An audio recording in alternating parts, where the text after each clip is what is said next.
So usually when clients come to me and they're not at six figures yet, I will tell them one ideal client, one high level offer, and focus on one platform, because that's all you need. Welcome to the Master Your Business podcast, where we bring you the best in branding, marketing, and customer experience strategies. I'm Deirdre Martin, your host. And if you've been asking yourself how to level up your growing business, your marketing, your customer experience, or how to make more of an impact with your brand, this show is for you. You'll discover actionable tips and insights to help businesses just like yours gain clarity and illuminate the path to success. Train with industry experts, learn sales and marketing strategies, business and mindset hacks, and be inspired by authentic entrepreneurship stories. As your host, I'll share the no-nonsense advice that accelerated my journey from boring bank manager to industry thought leader in marketing and customer experience. Learn how I made the leap into the world of six-figure success, digital courses, keynote speaking, and co-authoring a #1 bestseller in just 1 year. Together with interviews from industry experts, this show ensures you're seen, heard, and hired by your ideal clients. Join our growing community of subscribers and let the Master Your Business podcast empower you to tackle your most significant challenges on your path to business success. Don't miss out. It's your turn to learn from the best and master your dream business. Picture this. You're juggling a million things on your to-do list, and absolutely everything feels like a priority. You know all about shiny object syndrome, and every freaking thing seems shiny at the moment.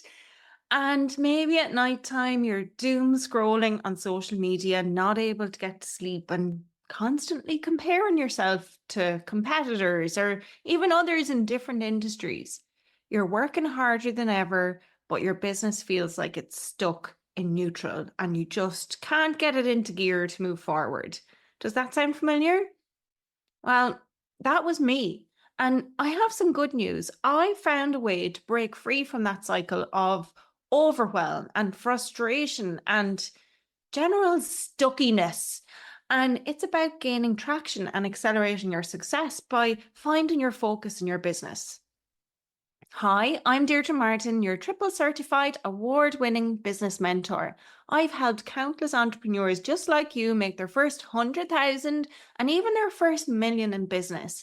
And today I'm going to share a very simple yet powerful concept that can transform your business and your life. I'm talking about the concept of traction and how it can help you break free from that overwhelm and gain clarity and accelerate your success. You'll learn how to identify your core focus, eliminate distractions, and build a business that runs itself so you can finally achieve the freedom and fulfillment you deserve. Get ready to gain traction and accelerate your success by doing less but better. Okay, so the first step to making that a reality, the first step to getting traction is to figure out your one thing. This is your core activity in your business that generates the most revenue and impact. It's the thing you're uniquely good at and that your ideal clients value most. It's that when they go away and they talk about you, they're like, I just worked with that person and they were freaking amazing at this thing, right? It's what they describe you as being or doing or having. It could be, I just worked with that person and they're like a Duracell bunny. They've charged me up. I feel fired, like I can do anything, right? So it's that unique way of being or doing or having. And this isn't easy to do when you're an entrepreneur, right? It really isn't, because and what I mean by the thing that isn't easy is that focus, that core one thing, and figuring out what that is, because so many entrepreneurs are visionaries, they're ideators, and they can see cash signs whenever they look over the fence into the greener field next door. And, I know that this is true because this is me. Even still, I'm nearly 4 years into my business and this is still me. And sometimes my husband sits down, he's like, why don't you do this? And I'm like, because it distracts me from my core focus. So let me share a quick story. When I started my business, I was clear on what I wanted to do, who for and how. I quickly figured out my one thing. But as I started to do my one thing, I realized I didn't like it so much. I could have kept going with that one thing, and this would be a very different podcast now. But what happened? I changed focus. I literally switched focus. I was that visionary. I moved into the greener field next door. But let me tell you, it wasn't a greener field. I wanted to work with different type of audience because the work I was doing wasn't lighting me up. Even though I was making really freaking good money, I just wanted to work with smaller businesses. I wanted to work with solopreneurs and people with teams of 20 or less, because when you work with smaller businesses like that, the impact is freaking phenomenal, and things can change and move a lot quicker. And there's none of this red tape BS and having to, talk to the legal team and talk to the marketing team and talk to this, that, and the other. And so I really wanted to work with those smaller businesses. But when I changed, I now knew who I wanted to work with and how, as in what I was going to work with them on. But what I wasn't clear on, the exact process of what I was going to do and what problem I really ultimately solved for them. And I thought it was, get more clients, but it wasn't. It was more than that. And it took me a couple of years, yes, years, to figure that out. And basically, that resulted in a whole lot of stress, a lot of comparisonitis, and a massive knock in confidence. I was on the verge of giving up. Now, I've talked about this in the show before, but once I refocused on my core thing, which was one-on-one mentoring at the time to small business owners, supporting them with customer experience, which, by the way, I named brand marketing customer experience. That's a whole other podcast episode story right there. But when I switched my focus and really got clear on my one thing, eventually my business took off. Now, you might be thinking, but Deirdre, shouldn't I diversify my income streams? And yes, I will 100% say diversification in business and finance and wealth, all of those things is really important, but only after you've mastered your one thing and built a solid foundation for your business. So usually when clients come to me and they're not at six figures yet, I will tell them, one ideal client, one high level offer, and focus on one platform. Because that's all you need. One ideal client, knowing how you're going to solve that one ideal client with a major transformation in some way. You only need to focus on one social media platform because there's enough people on any one of the platforms to make you freaking rich 10 times over.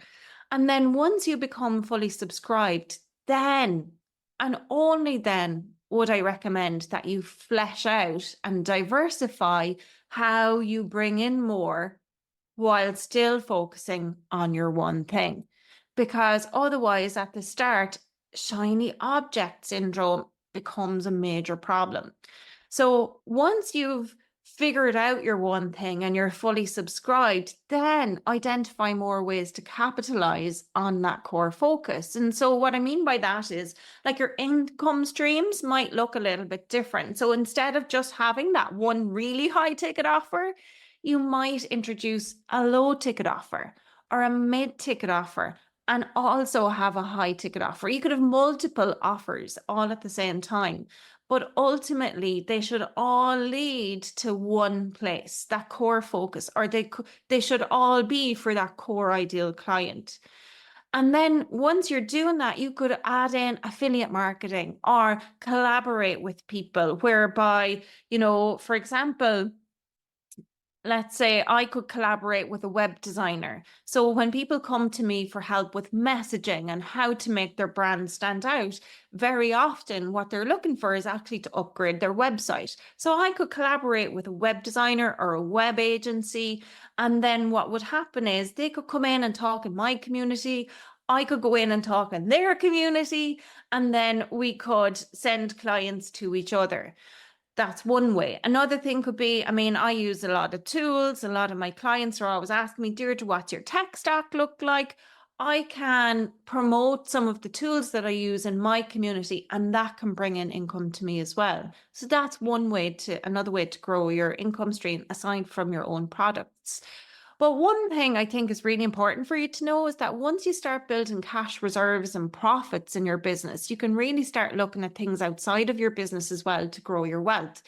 And from my banking background, this was part of my area of expertise in banking. It was looking at the multiple different asset classes that you can invest in. And cash is king. Cash is always going to be king. So you do need to keep cash in the bank. That needs to be your emergency money. When shit hits the fan, you need to be able to put your hands on some cash and take it out really quickly. But there are other asset classes as well that you could look at. So like property, investment property, having a holiday home, or maybe a residential or a commercial property that you rent out and make some money on.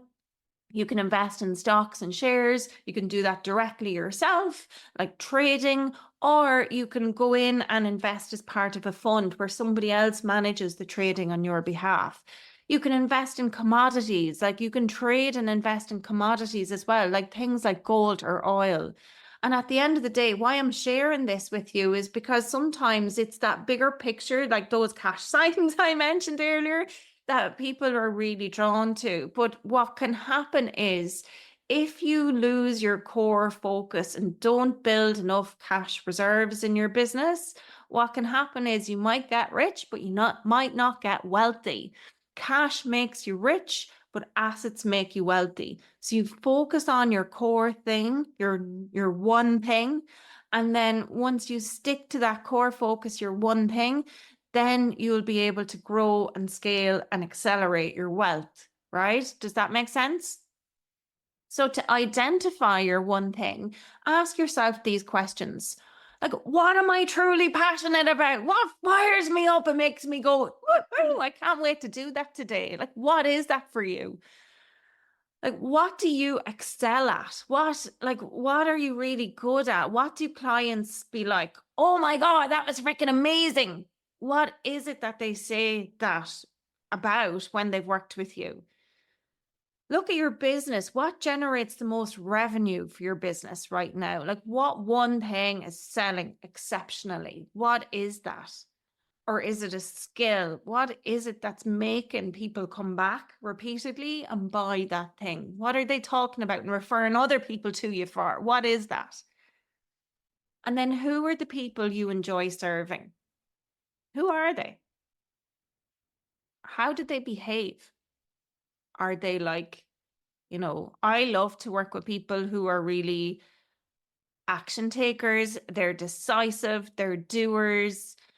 Yes, they like to dream, but they're really great doers, and they don't procrastinate about shit. They just get shit done, right? They're my people. I love those people. And then what do your ideal clients, what do they value most? What's most important to them? And these answers to these questions will help you pinpoint what your core focus is.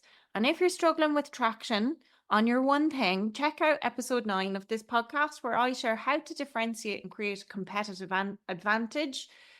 And really what it is it's about how you position yourself in your market so you stand out with your one thing.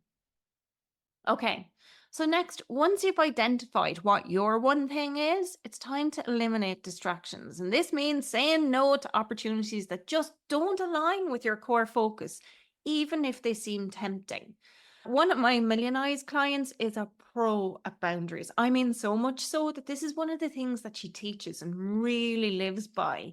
Yet, when we were doing our CEO kickoff session, one of the things that continuously came up was how she was doing so much to help clients succeed that she had let some of her own boundaries slip. And whilst helping clients succeed is freaking fantastic, it's freaking terrible too, because it comes at a cost. And so I asked her this question: when you say yes to doing that, what are you saying no to? And for her, it was saying no to scaling elements of her business. It was saying no to charging for her time, which meant she was saying no to more money. And she was also saying no to family time. By saying no, she's managing her energy and keeping her focus on her one thing and the other things in her life that truly matter the most to her. So I have a tip for you on this. I want you to literally create a not to do list. I'm so serious. A not to do list. And I want you to stick this on your laptop or your desktop or the wall in your office or wherever you spend most of your time. And this is a list of activities you will not do, no matter how freaking tempting they seem. And even if it's helping out a client beyond the scope of your agreement, because you feel like you're going the extra mile for them, you need to say no to that. You need to tell them, it needs to be like, yes, absolutely, I will do that for you. And by the way, this will have a cost of da da da. Or yes, absolutely, I will do that for you. We'll focus on it in our next session together when, part of what we've already agreed. So be boundaries. You can say no. You can say yes, and I can do that for you. And so you don't have to say no to the client. You can say, yes, I'll do that for you. And there will be a cost of, right? So you need to be boundaried. And this is definitely going to help you stay focused and avoid getting sidetracked by shiny objects. People pleasing, folks. That's me, my client. And also, it will help you stop comparing yourself to others as well. So, that could be something that you don't do. No more comparing yourself to others. And that goes on your not to do list. And I think when you write down your not to do list, at the top of your not to do list, write down, I'm not doing these things because they mean I'm saying no to ... What does it mean that you're saying no to? Okay, so now you're clear on your one thing and you have your not to do list that'll eliminate any distractions for you. The next thing is to create a laser focused strategy for growth. And this means developing a plan that outlines your goals, your target audience, your marketing channels, your marketing strategy, your plan, what you're going to do, your key performance indicators, and the systems that you need so your business can practically run itself. Now, one of my most successful clients built a 7-figure business by creating a system and process that allowed him to step back from the day-to-day of his operations. Now, he hadn't realized before we started working together through his customer journey that he was a big freaking bottleneck at multiple places in his business. And basically what was happening was he was holding the reins so tightly that things couldn't flow without him. And people on his team had to keep coming through him before things could flow. So he had put checks in place that he had to kind of sign off or approve before the next thing could happen in the journey. So to enable him to step back and let the business run itself without him having to be involved in every single client case, what I recommended he did was to create a standard operating procedure, because then he's clear on it, he sets it out, and then it's empowering his team to fuck up, right? And it's okay if they do. That was another thing. And if they make a mistake, it's like, that's okay. How can we learn from it? And then introduce some elements of automation as well. And when he did this allowed him to focus on his zone of genius and scale his impact without sacrificing his well-being or his sanity, to be fair. So for you to create a laser-focused growth strategy, this is what I recommend. Start by writing down your big, hairy, audacious freaking goals. Those ones that scare the bejesus out of you. If you're in America, basically it means scare the frick out of you, right? Write down those big, hairy goals. Like, what does your dream life look like? Do you want to make $20 million? Do you want to have a yacht? Like, what does your dream life look like? Write down those big, huge goals and break them down into smaller, more manageable action steps that you need to take to get you towards achieving those goals. And this is going to make them feel less overwhelming and help you stay motivated. You can even put in some milestones that will help you know and recognize that you're on your way to achieving this big, hairy, audacious freaking goal. Okay, right. I get carried away talking like that. So the second part then is to look at your customer journey next. for your one focus, your one thing. When you look at your customer journey for that primary thing that's making the most revenue for you in your business, that your customers are excited about, and that you really enjoy doing, map out what your customer journey looks like for that. And during that, document your processes and create standard operating procedures. You can even then, when you're doing your customer journey map, you can say, geez, we don't need to be doing that part manually. We can automate that. And when you automate that, that allows you to streamline your workflow. It can make the process even faster. It can make it a better experience overall for your ideal clients. Like, who the frick doesn't want that? And also, when you create your customer journey and figure out what those goals are, it allows you to identify what areas you need actually support in terms of resources and people. And then you can go and hire and train a really capable team to handle some of those routine tasks that will support you with your growth. And lastly, well, maybe not lastly, but definitely one of the most important aspects of all of this is literally empowering your team to make decisions and take ownerships of their roles, but also knowing that they're definitely going to fuck up.